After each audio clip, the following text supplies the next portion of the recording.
নমস্কার, আমি ডাক্তার বিধুভূষণ গিরি। আমি মানুষের চিকিৎসার জন্য প্রথমে বিএইচএমএস করেছি, তারপরে আরজিকর থেকে এমবিবিএস করেছি, তারপরে ওপেন ইউনিভার্সিটি থেকে ন্যাচারোপ্যাথিতে এমডি করেছি, তারপরে ফিলোসফির উপর পিএইচডি করেছি। এরপরে তারপরে আমি এই এলোপ্যাথি চিকিৎসায় সন্তুষ্ট নয়। আমি এলোপ্যাথি মেডিসিন সারা জীবন ধরে খাই না। হ্যাঁ, আমি টোটাল হার্ট আছি। আচ্ছা, আমার প্রচুর পরিশ্রমের জন্য হাসপাতালে পুরো দায়িত্ব নেওয়ার জন্য আমাকে মানে এত পরিশ্রম করতে হয় যে আমার মেরুদণ্ড হাড় চেপে গেছে L4 L5। আমি সেপ্টেম্বরের 2 তারিখে আমার এই স্পাইনাল সার্জারি করার সিদ্ধান্ত নিয়েছিলাম। গোপাল আচারি আমার এই অপারেশনটা করবেন 2 তারিখে।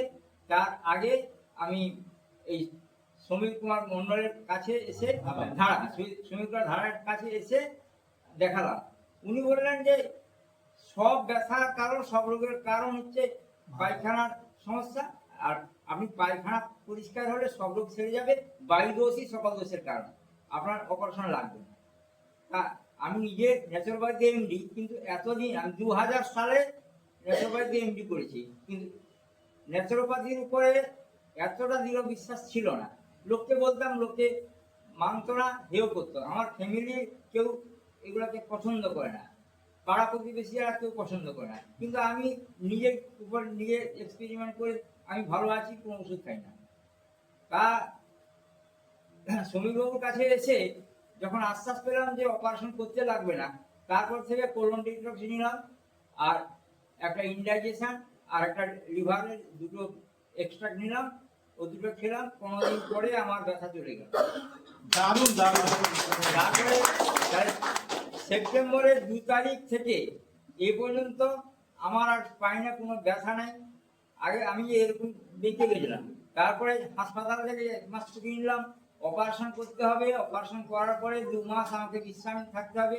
তারপরে আমার মেরুদণ্ডে একটা লোহার পাত বসিয়ে দেওয়া হবে, আর সেই পাতটা সারা জীবন থাকবে।